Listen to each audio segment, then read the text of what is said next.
Oh Lord, this is all good.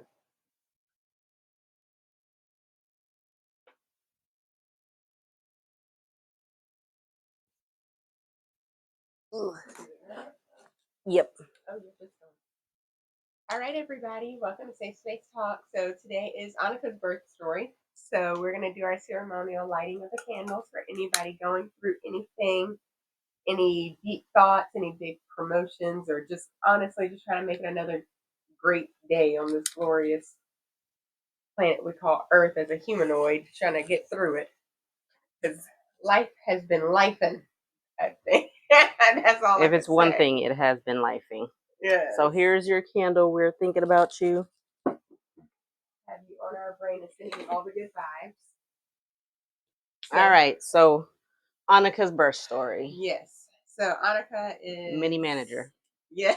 She is like the Dwight Schrute. She's the assistant to the regional manager. Let me think here. So she was born in May. I was an induction. We So actually have a matching babies a lot. May, October, October. yes, Yeah. they actually do kind of all correlate. That's our that's but so anyway, so I was an induction for gestational hypertension. No. Sorry, wrong kid. I was an induction. This is what happens when you have a lot of kids, y'all. I was an induction for cholestasis. So I went to work and started itching all over. And they basically sent me to a different hospital because I couldn't deliver where I worked at. And I thought I was going to get some anti-itching medicine and go back to work. Now you know better. For y'all who don't know, cholestasis is a very serious thing that happens in pregnancy towards the end. Usually you get really itchy on your hands and feet. And if left untreated, could lead to a dead baby. So yes, you were not going to get meds and let go. At that point in time, it was the first episode of it, and I was rationalizing it in my head. And I had a pizza party planned at work that day. So that's why I was determined I was going back to work. Because I'd already paid for the pizza. I'd already ordered it and everything. We were celebrating the fact that I made it to 37 weeks because of a whole lot of preterm labor trash that wasn't labor, but whatever, here we are. So, anyways, I'm 37 weeks on the nose. I'm at work trying my hardest to get Benadryl and all kind of stuff from the Pyxis and cream and everything. And the doctor basically said, if you don't leave the unit, I'm not doing any C-section. So they basically kicked me out of the hospital. I went to the other hospital, texted my OB, and I was like, I'm itching and I need to go to triage. So I just need some Nuvain or something to help me with the itching and take a quick nap and then I can go back to work. He was like, how many weeks are you? And I wrote back, well, technically today, 37 and 0. Never heard another text back from him. So I knew what was going on. I was so mad. I went in there, went to triage, got the medicine. I just knew. I was like, I just want the Nuvain and then I want to go back to work. And they're looking at me like, okay, good luck with that. And I'm You don't tell story us what to do. all the way through. I'm like, Nuvain and back to work, Nuvain and back to work, Nuvain and back to work. And there was another doctor on call for my doctor. So boy, I was really trying to sell it. I was like, oh yeah, I'm just gonna get some Nuvain. He was like, okay, well we're gonna go ahead and induce you. So I ended up minding my own business, went in there for itching, ended up a whole induction. Oh, thank you. Yeah, me and my other side. Probably trying to take the whole microphone out. I'm just gonna tie them all up.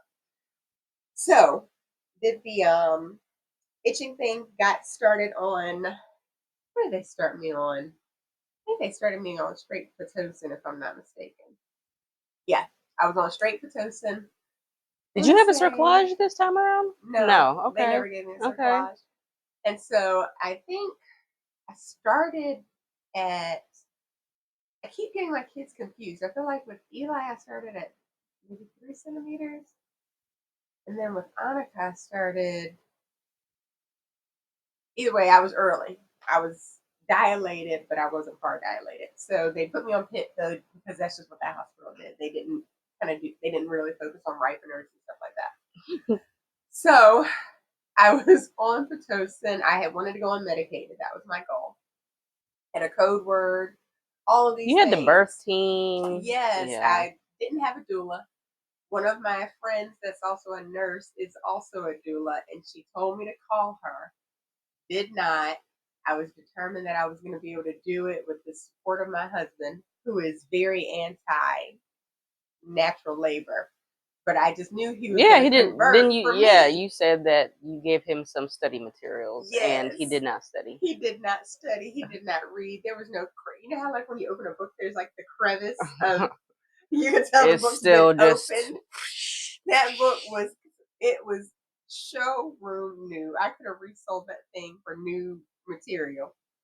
So, anyways, I was hoping he was going to convert and do my whole humana thing. Girl, no, that did not happen. So after my water broke, they checked my cervix. I remember I was 4 to 5. They broke my water, and I was like, I'm too comfortable. I'm too comfortable. There's no need to call anybody. No need to call my friend. No, no, no, no, no. Well, they went from that to not comfortable really quick. And that's the secret if you guys get your water broken. I tell people, don't fall for the nonsense. They're lying to you. Within 3 contractions, it is different. I'm sorry. I don't care what they do. Yeah, it's like immediate. Somebody's Yeah. gonna comment. I didn't feel much of a change after they broke my water. It's probably because you weren't laboring. Exactly. Yeah, they just broke your water. They broke your water, and you are the anomaly, not me. So putting that out there, it got dark really, really quick. And then I got to 6 centimeters. They had to put a FSC on because her heart rate started dipping. I'm assuming because nobody told me. And flipping me over, and it was very hard for me to flip, even though I hadn't had any medicine. It was the weirdest thing. It was like I wasn't in control of my body. So, anyways, they turned me, flipped me. That FSC came off because she had so much hair. So then the charge nurse comes back in because my nurse is newer and puts another FSC on my daughter's head. It's an internal monitor to keep the heart rate on. Sorry, I should explain that because they want to verify that these dips are truly dips and not picking up my heart rate. They put a second one on. That one finally works. And at this point, I'm 7 centimeters. And 7 centimeters, I always say, is the I want an epidural state.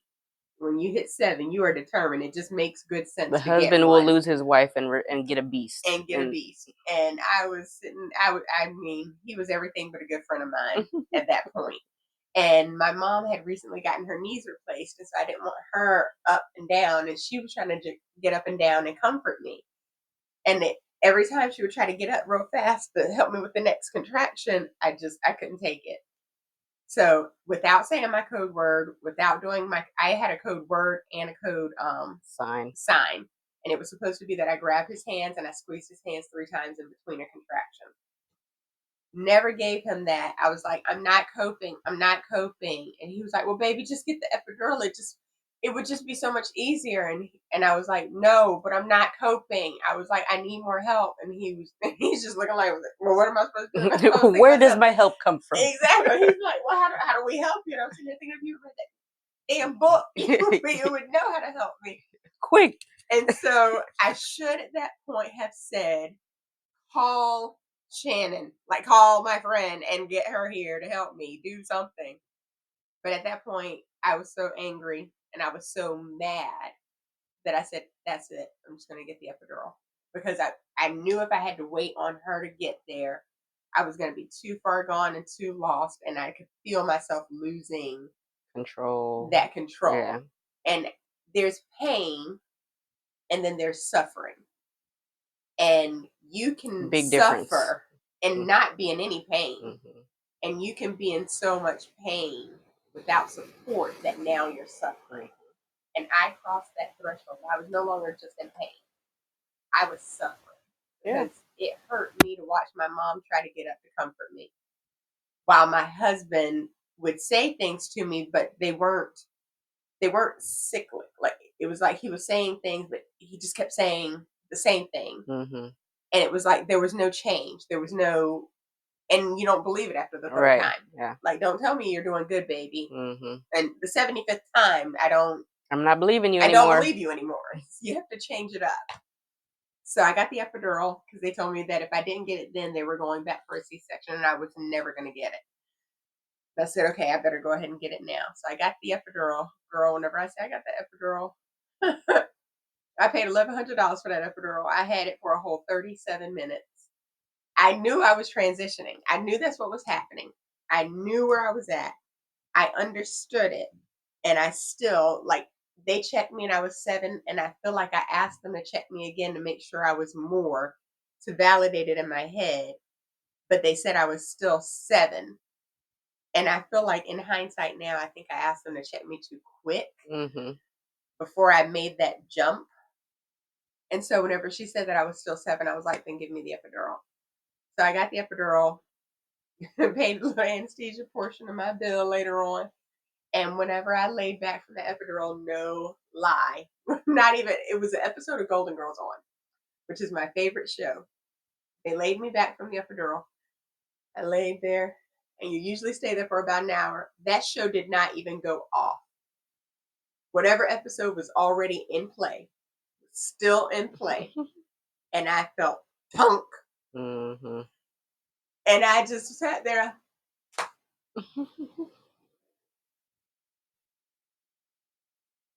Wasted money and time. I felt her head just Very real sensation. and it is, and if you have it, it is so noticeable. You don't want, I didn't wonder if I was complete. I didn't say, oh, I wonder if her head just came down. No, her head came down and touched that doggone mattress. Like her hair probably had wet my mattress. I was just sitting there like, and I was so angry. I was so bitter. So, anyways, after that, I just said, just push the call bell, ready to have a baby. And my nurse, she came in. It was so funny. She came in. She was like, what? And I was like, yeah, time to have a baby. So they called my doctor in, and my doctor was on at that time because before I was being taken care of by his midwife, she had gone back, and so he had came on, and they propped my legs back, and I gave birth in traditional. It's lithotomy. So you know what I've learned? So lithotomy is not the birthing position that I thought it was. We are actually usually doing semi-fowlers with our knees back and wide open. But lithotomy is actually like, they're like dead flat. It's almost like lithotomy is almost like what you would see on a C-section table. No, actually, when the you other night use I delivered a those, lady, and I walked in the room, and that's all I saw. She was laying dead flat, and all I see was vagina as I walk in the room and stirrups open. And I was like, can we put the bed back together? Like Can you set her? I'm like walking around her like, hello, Are you nice okay? nice to see you again. Yes. So like, you know how they usually have you like this. And I'm like, okay. But I always just said, that's lithotomy. But girl, lithotomy, they have to be like flat, like on a C-section table, flat. No chance for that little pubic bone getting away. To do anything. So of course my legs wide open, no outlet help. And I pushed maybe 5 minutes. I think it was maybe 2 contractions. I was very fortunate. And pushed her right away. I wasn't fortunate. She was halfway there. Like I said, she dropped. They hit that bed so hard. I was just Do you feel though, like in retrospect, that the relaxation of the epidural helped her? Because like when you're, yeah, I do. I feel like the reason it went so fast was because I got the epidural, and then I was no longer in pain, and I was able to let my pelvis go, and she dropped. I'm 90% confident that's what it was. Yeah. I'm 90% confident that if I had coped through that, she would have did the same thing. But I didn't have adequate coping, and so the only way I achieved it was through the epidural. Yeah. And so that's where I feel like it was me working against myself. And so after I pushed, I got her out, and she immediately she latched maybe 5 or 6 minutes afterwards. I didn't have any tears. And then it was ice pack, and that hospital, they did an hour after recovery, and they sent you to mother baby. Now afterwards, that was fun. I was minding my own business, didn't give anybody any problems, and ended up on mag. That was just so yeah. God. So talk about the postpartum magnesium experience, because I think a lot of people think once the baby's out, they're in the clear. They're in the clear. And I just actually had a postpartum magnesium patient yesterday, and explaining her that she now had to come back with her baby, she was boo-hooing her eyes out. Yes, you think because that's not where you want to be. Yes, you want to be home. And I did fine during the birth, believe it or not. It was like the blood pressure started after I had her. And so I ended up having having to get postpartum mag. I was on it for, I want to say I did 12 hours of it. But it was after I got to postpartum a few hours later, it was blood pressure, super high blood pressure. So luckily my doctor was, not luckily, my doctor went off call and another doctor covered for him. So his response was, well, then take her blood pressures every 12 hours manually instead of the standard In every. other I was words, like, don't call me. don't call me back. Wait until he comes back on in the morning. I'm going to avoid this girl as much as I can. I didn't have any of the other sensations, none of the other problems. No headache, no blurred vision, just these high tail blood pressures. And so, I mean, I was getting to the triple digits over triple digits. And so they finally put me on mag, and the postpartum nurse I had at that time, it was my day of discharge, the day I was supposed to go home. She ran into the room. She oriented me. She said, hey, hurry up and eat your breakfast. And I just overheard them say mag, and they're going to send you back over to labor and delivery. And she handed me my breakfast tray. And I was in there like slobbering this food down. And my husband's looking like, what the hell is going on? Like, she handed me the plate. She set the plate there. And I was like, as the doctor opens the door, and he's like, oh, man. And I was like, and I was sitting like, and I'm not going to stop. Tell me what you got to say. Eating while he's cutting and everything, while he's talking. They're like, well, we're going to send you over for mag. You need to be on magnesium because of your blood pressures. I will say I had magnesium during pregnancy with Eli, and I had magnesium after pregnancy with Annika. Magnesium during pregnancy, to me, was much more noticeable than it postpartum. Mm-hmm. Postpartum, it did not bother me. I seem to notice that too, though. Like you give it to pregnant women, and they're like, "I got the flu." Yes, all of a sudden, they're I like, had "Oh the my flu. god, I'm miserable. yeah." I'm But then hot. postpartum, they're in their clothes, they're up, they don't have a catheter, they're walking around. Yes. Yeah. And so the hardest part was they don't let you eat at the hospital that I was at. So that's what really made me mad. So of course, I had my secret snacks in my bag. Now my husband wants to be a rule follower. I said, baby, I'm so hungry. Please. I'm sitting here. I'm on magnesium. So even though I don't feel great, even though I don't feel terrible, I don't feel great. Right. But it was a lot more tolerable not pregnant.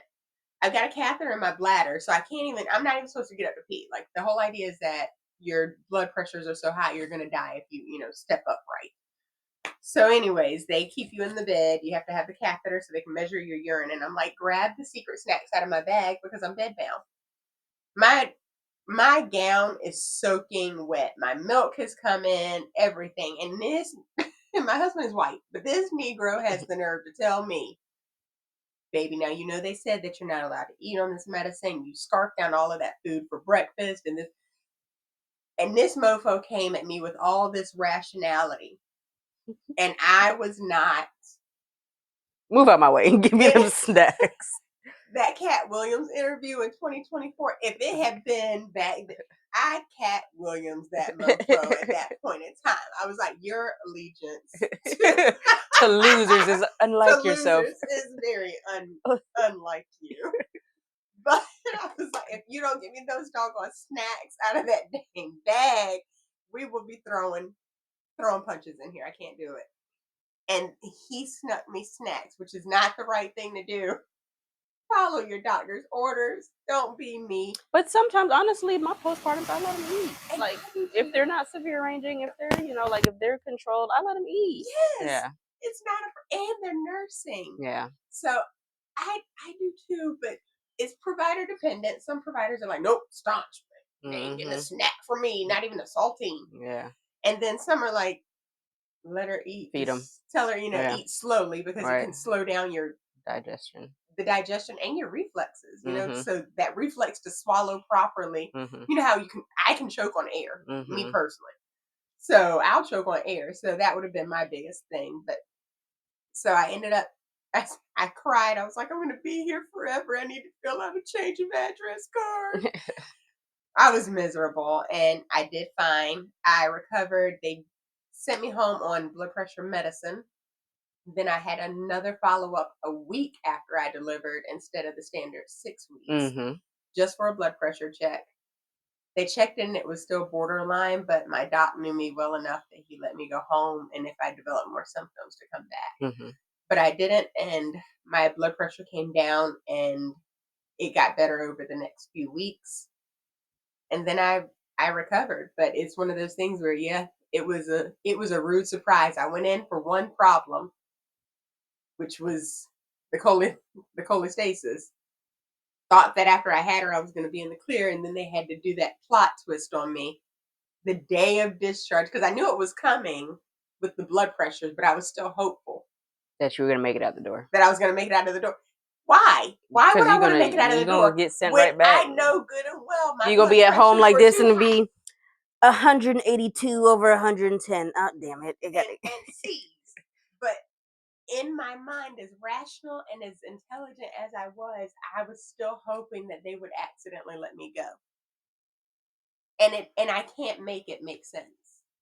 It's just one of those things where you realize how unreasonable we are hmm when it comes to We us. don't want to follow the own rules because So our emotions are now attached to it. When we're the provider, we understand and we sympathize with the emotions, but we are like, that's not my job to think in that mindset. My job is exactly. to think of in based in fact, science, and to keep you safe.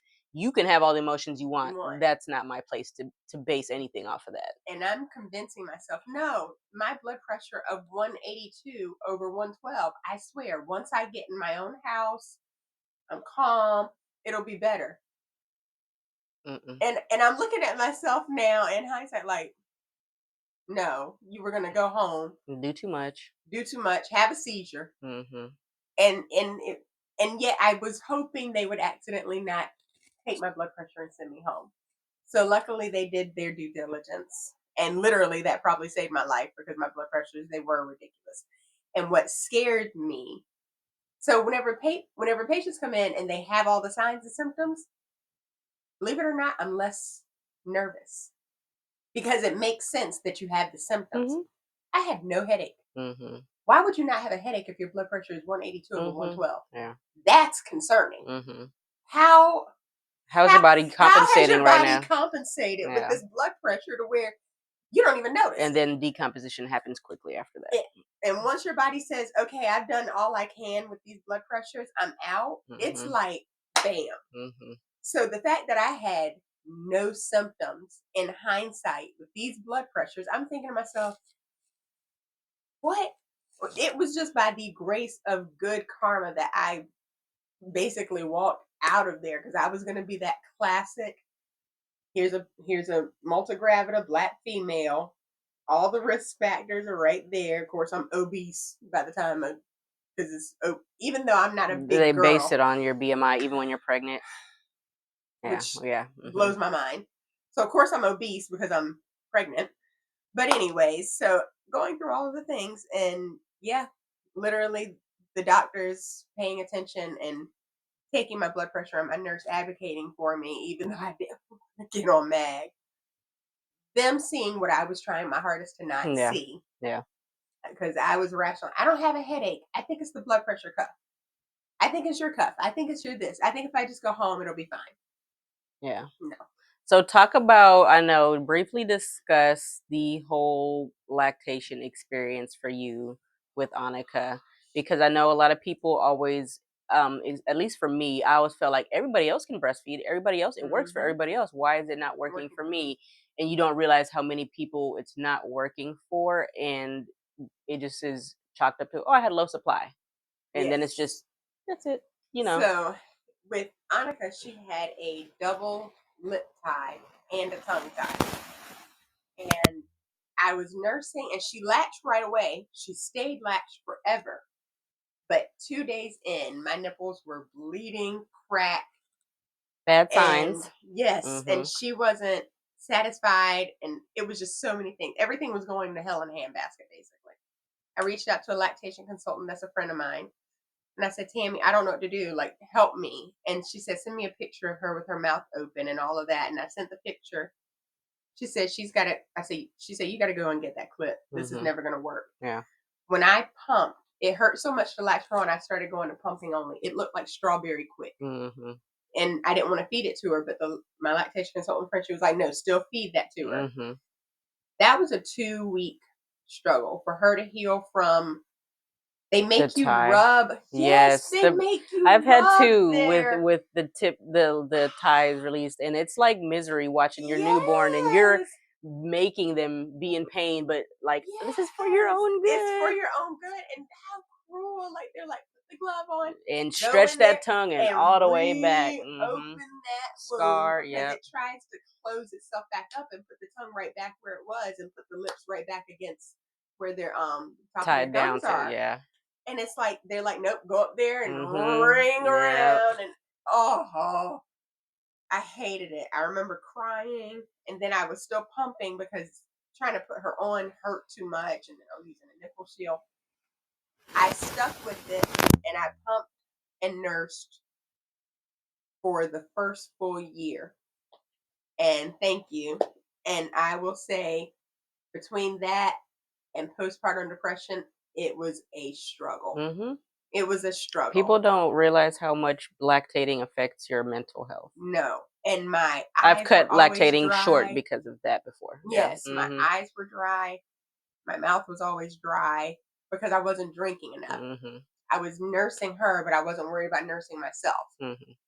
And everything else I had going on, and we had other kids. Mm-hmm. And by then, we were at the point where we were getting the diagnosis with Eli of him being autistic, and he was disabled and wasn't able to do things that other kids could do. So I didn't have time for all this mess. But either way, I finally got through lactation, but the first 3 months of lactation and the depression that came along with how difficult it was, especially when you see other people who are just like popping them on. Yeah. They never have to go through the whole getting anything cut or clipped or anything like that. The trying to ask your husband to do the stretching, and men. And this is every 4 hours, by the way. This is not like once or twice a day. Every 4 hours you wake up on the alarm clock because it will re-adhese. And then you spend all that money and did that whole procedure for no reason. And not to generalize, because I usually don't, but heteronormative males, when you ask them to go in and rub those incisions, the one that I got, oh, he was doing like barely this, massaging like, it. He's encouraging growth. Exactly. And I'm like, you have to go in, like, you have to. He was like, no, because it hurts her. And I'm sitting here like, why do you think I'm over here crying? Yeah. I'm snot nose crying because I did it last time. Actually, like, you have to do it. We've had a bad experience with sitters who were just not wanting to do it as rough as we were, and had to go back and get it redone. And it was terrible. But luckily, I found it out within the first week. But they won't do it until they're a week old. I think it's like right at that 6 to 7 day mark. They have to be at least that age or something like that. And so I went and got that done. But that was an experience, paid out of pocket. Have to have money for that. That is not covered. Yeah, no. And I have great insurance. Yeah, we have Blue Cross Blue Shield, and they were like, we can try to bill it, but if they don't cover it, it's going to be 3 times the amount that if you just pay out of pocket. And I was like, that was exactly what they told us. And so it ended up being like $450 or something like that, because it was per tie. It was, and it was for each. And I was just like, why is this ridiculous? Yeah, I just want to feed my baby. And I just want to feed the kid, but I ended up being able to nurse. We didn't supplement. What we supplemented with was what I was pumping. And it was just hard. That part I wouldn't want to experience again. Yeah. For people that go through it, if you go through having to have your child's tongue or the lips clipped, follow the instructions and do the stretches. Yes. Please follow the instructions and do the stretches. Do not try to be gentle to the child, because you're not saving them. Later on, they can have speech issues. Well, we still have one that has eating issues, sensory issues. Eating issues, textures will bother them, because when you think about it and you eat food, some of it slides up into your gums. And if you don't have the space for that, even mashed or the potatoes, tongue dexterity to move it around. It doesn't move around. It's like so many things that we don't realize it can affect. And so her mouth works just fine. Thanks to you.